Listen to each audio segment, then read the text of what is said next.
आ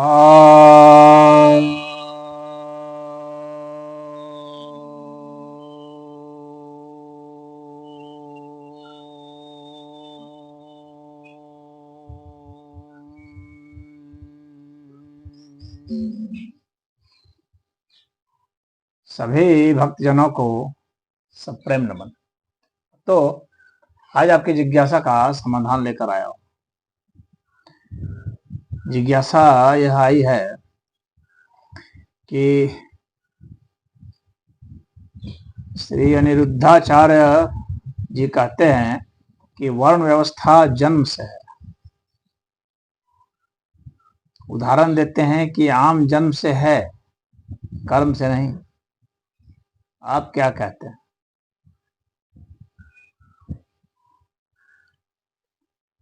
देखिए,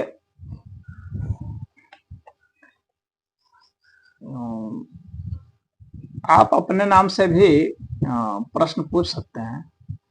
किसी कथावाचक या संत का नाम लेना कोई अनिवार्य नहीं है।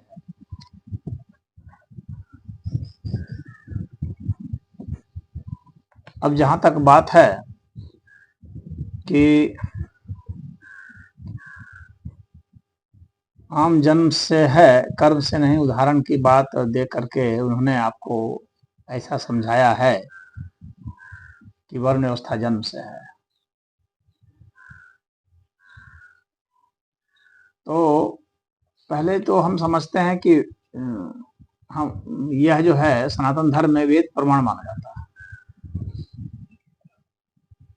और वेद में वर्ण व्यवस्था कर्म से बताई गई है, और भगवत गीता में भी वर्ण व्यवस्था कर्म से बताई गई है।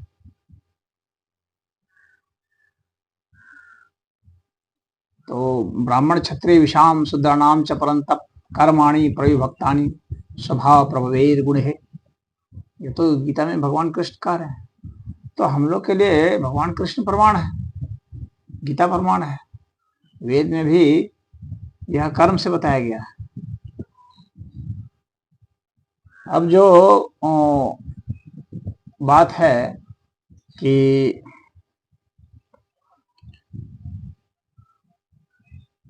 जन्म की, तो जन्म भी कर्म से ही पाते हैं। यानी जो जन्म है वह ऐसे नाहक नहीं मिलता है, वह भी तो हमारे पिछले कर्मों का ही फल है। तो जन्म भी कर्म से ही है, और कर्म जो हम करते हैं वो तो है ही, यानी कर्म के ही फल एक जन्म है। तो जन्म जो है उसका वास्तविक आधार कर्म है।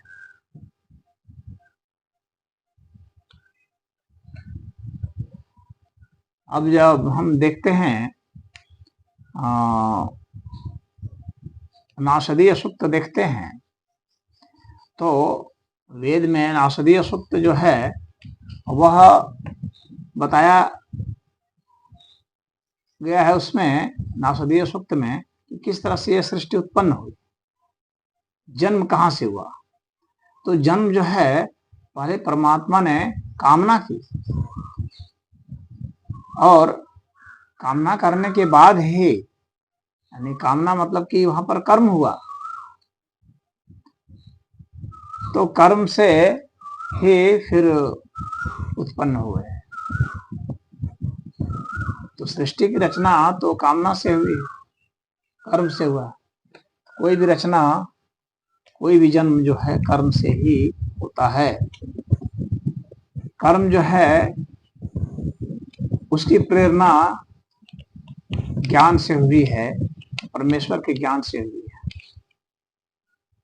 तो वह कामना किससे हुई, अगर यह पूछा जाए तो वह कामना ज्ञान से हुई। तो परमेश्वर को वह कामना ज्ञान से आई, फिर वहां पर जो है कल्पना आई। तो प्रथम जो है उसका मन का बीज इस तरह से उत्पन्न हुआ, इच्छाओं से, कल्पना से, ज्ञान से। तो इससे यह पता चलता है कि परमेश्वर की प्रेरणा से, उनके ज्ञान से ही कर्म की उत्पत्ति हुई है, कर्म से फिर जन्म की उत्पत्ति हुई है।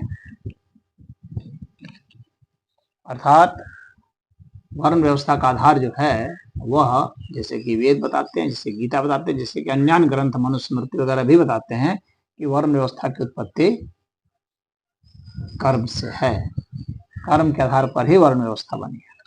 अब कोई जन्म से ब्राह्मण तो पैदा नहीं हो जाता, जन्म से क्षत्रिय पैदा नहीं होता, जन्म से वैश्य नहीं पैदा हो जाता, नहीं जन्म से शूद्र पैदा हो जाता है, जन्म से नहीं होता। जन्म से तो वह एक तरह से अवर्ण की स्थिति में है। हाँ, अगर पिछले कर्म के अनुसार उसने जो जन्म पाया है तो अब उसमें कुछ बीज होंगे, लेकिन वे बीज भी जो हैं वे भी तो कर्म के ही आधार पर हैं, तो अंततः कर्म ही सिद्ध होता है। आज तक जन्म प्रमाणित भी नहीं हुआ, व्यवहार में भी कोई प्रमाणित ऐसा नहीं हो पाया। स्वभाव उसमें होता है,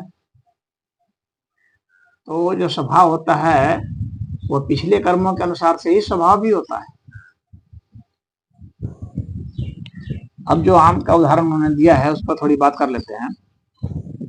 जैसे मैंने जन्म की बात की, तो जन्म में भी मैंने बताया कि वो जन्म भी आप कर्म के आधार पर ही मिलता है। आप जैसा कर्म करते हैं उसके आधार पर ही आपको जन्म मिलता है। और कर्म जो है आप ऐसा करते हैं जैसी आपकी इच्छा है।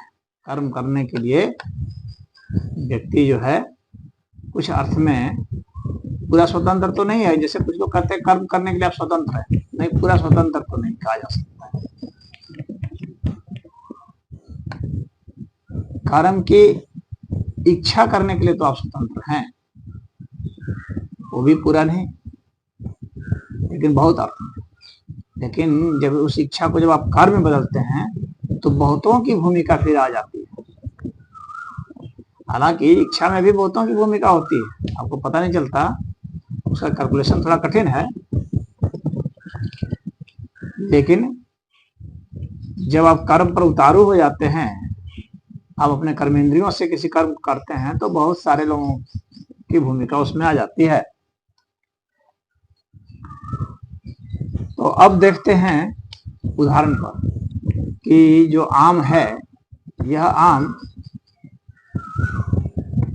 का जो फल लग रहा है, क्या वह बिना कर्म के लग रहा है, क्या वह जन्म से लग रहा है? अगर जन्म से लगता तो जैसे ही आम जन्मता वैसे ही आम फल भी दे देता, लेकिन ऐसे तो आम फल दिया नहीं।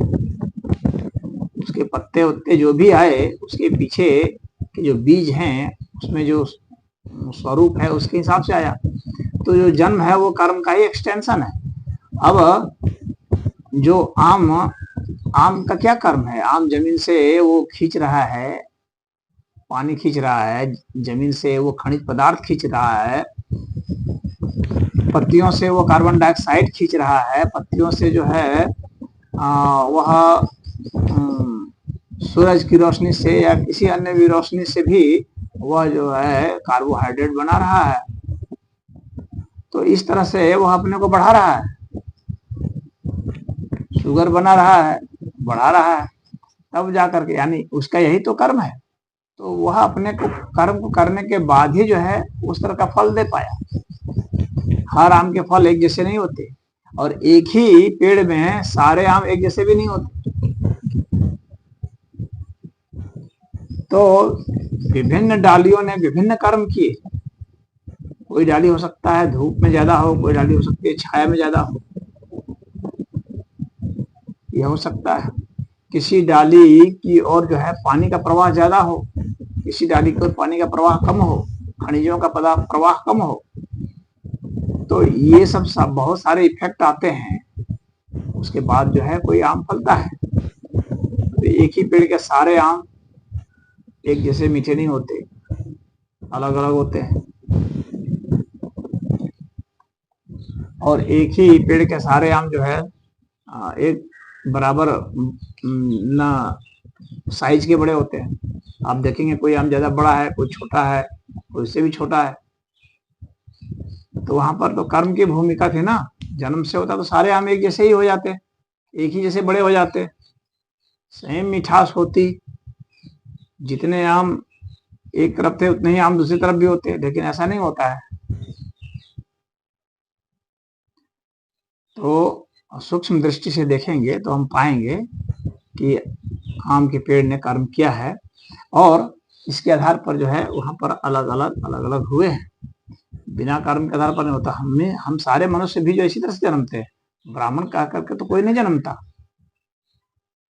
और नहीं किसी प्रकार का कोई वैज्ञानिक भेद पाया गया है जिसको हम कैटेगराइज कर दें कि यह जो है ब्राह्मण है या क्षत्रिय है, वैश्य या शूद्र है। ऐसा कैटेगराइज हम वैज्ञानिक तथ्य के आधार पर नहीं कर सकते। हाँ, उसमें जो है डीएनए के आधार पर हम कुछ कह सकते हैं, उसके स्वभाव के आधार पर कुछ कह सकते हैं। अंततः जो परिस्थितियां उसको मिलेगी, जिसके हिसाब से वो व्यवहार करेगा, वह तो होगा ही, वह तो कर्म के आधार पर होगा। तो उसमें वर्ण व्यवस्था आ जाएगी। वर्ण व्यवस्था तो आती है, वह तो सही है, वर्ण व्यवस्था आएगी, लेकिन वर्ण व्यवस्था कर्म के आधार पर ही आएगी। अगर जन्म से